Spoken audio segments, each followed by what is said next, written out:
Olá, queridos, mais uma vez, mais uma mensagem, mais um vídeo aqui no nosso canal Palavra que Salva.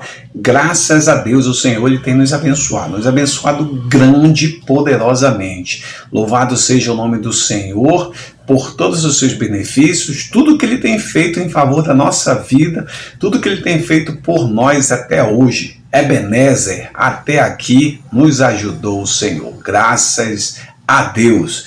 Você que está nos assistindo pela primeira vez e ainda não faz parte do nosso canal, da nossa família Palavra que Salva, você está convidado.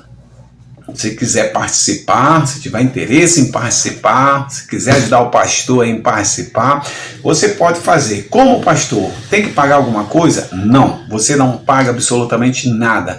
Você só clica em inscrever-se, você se inscreve, está participando do canal como membro, está recebendo as mensagens, vídeos aí gravados para a honra e glória do nosso Deus. Então, fica o convite, fique à vontade, você está aqui na casa do nosso Deus, esse canal aqui, e se quiser participar, venha conosco, tá? Você será muito bem-vindo. Deus te abençoe poderosamente.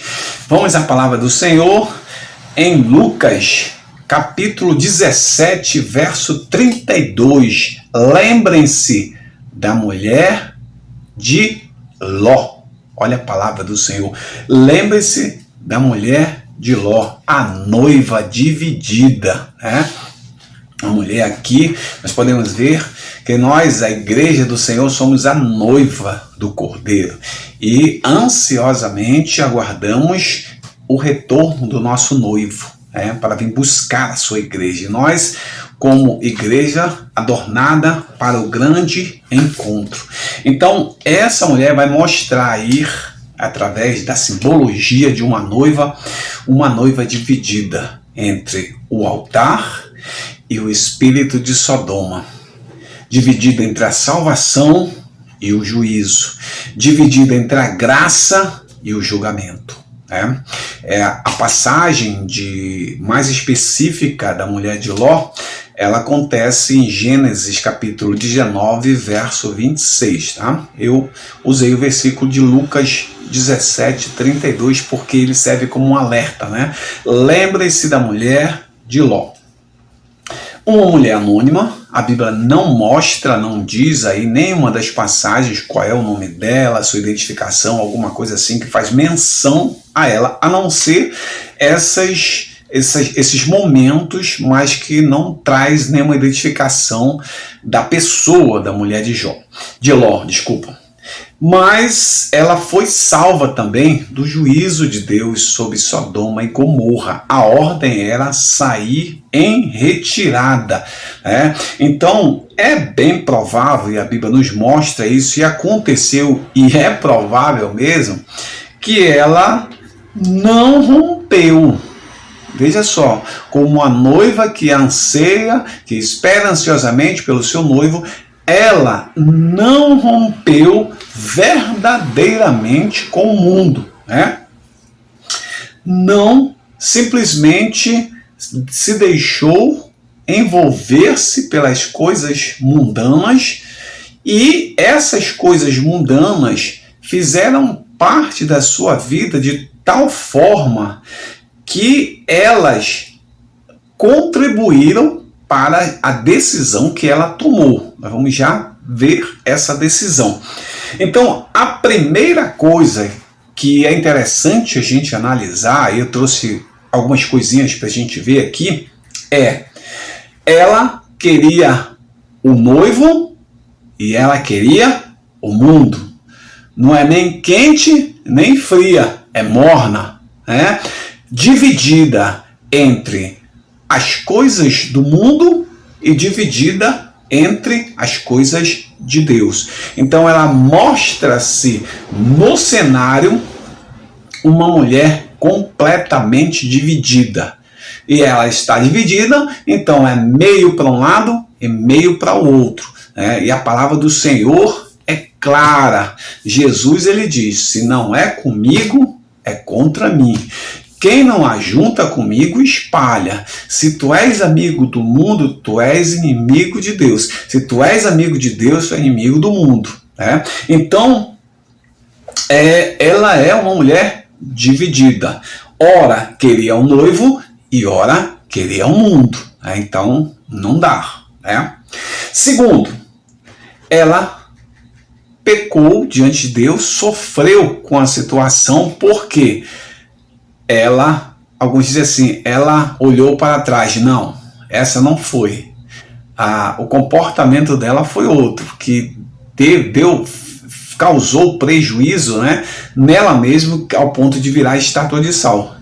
Ela não olhou para trás, ela deixou de olhar para frente.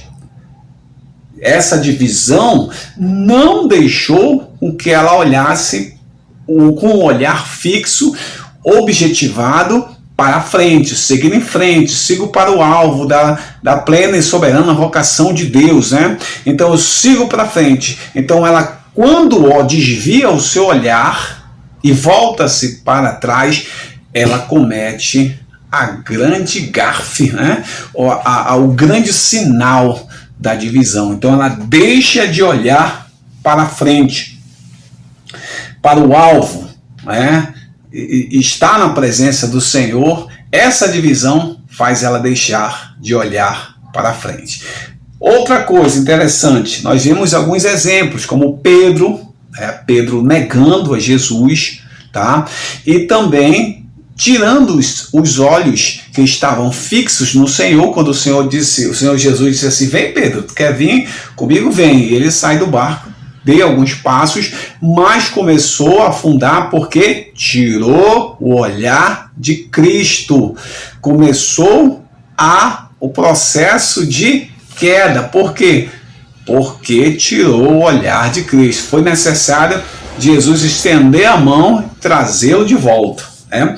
Outro exemplo, Ananias e Safira. Olha só.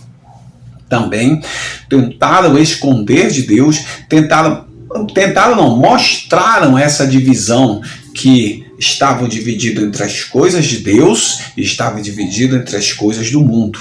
E as coisas do mundo foi tão forte na vida deles, desse casal, que eles morreram, né? Pagaram com as suas vidas ali diante da presença de Deus, porque tentaram enganar através do mundo, enganar as coisas de Deus, né? E não se faz e vê a consequência que deu.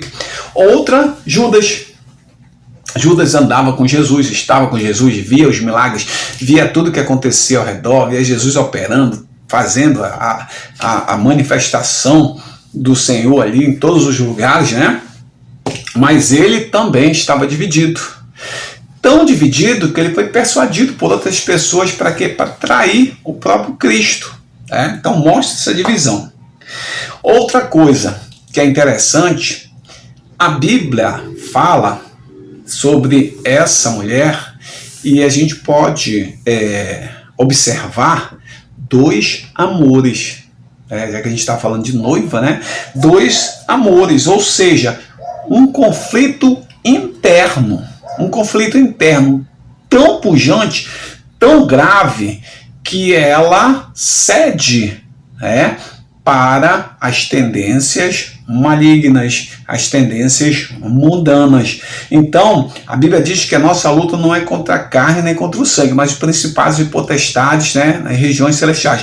Então, ela tinha, entre aspas, alguns resquícios de uma mulher serva de Deus, tal, mas tinha um conflito interno. E aí esse conflito, ele é interno, ninguém via. O que se via eram comportamentos, e esse comportamento se mostrava pelas atitudes ou pelos impulsos internos que essa mulher tinha. Então, internamente, ela estava dividida. E aí não vai, não dá, não segue em frente. Por quê? Porque algumas coisas relacionadas à vida mundana daquela mulher estava simplesmente acorrentando-a. Ela precisava de uma libertação, mas de uma libertação total. E aí ela está metade aprisionada, né, pelas raízes mundanas. Na realidade, ela vai o quê? Ela vai ceder aos desejos porque ela está em conflito consigo mesma, tá? Outra coisa, ela não morreu pela carne, mas ela morreu pela alma dividida. Ela morreu pela alma dividida. Ela optou em não olhar para frente, olhou para trás, e a Bíblia diz que ela foi transformada numa estátua de sal. Então, o que a gente pode pensar, refletir sobre isso? Sobre essa divisão. Algumas coisas que de repente ainda insistem,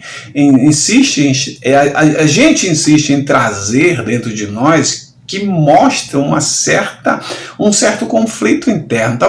Talvez não caracterize uma divisão por inteiro, mas um conflito interno que nós temos, que ainda atrapalha, que ainda dá problema, que pode, se não solucionado, se não trabalhado, trazer um prejuízo muito grande e até mesmo uma morte espiritual. Então nós temos que buscar o Senhor, porque Ele visita, Ele sonda os nossos corações, Ele sabe tudo o que acontece, Ele nos conhece por inteiro e só Ele pode nos libertar desse grande conflito interno que nós temos. Que o Senhor te abençoe poderosamente, que o Senhor te guarde, que o Senhor te proteja, em nome do Senhor Jesus. Amém.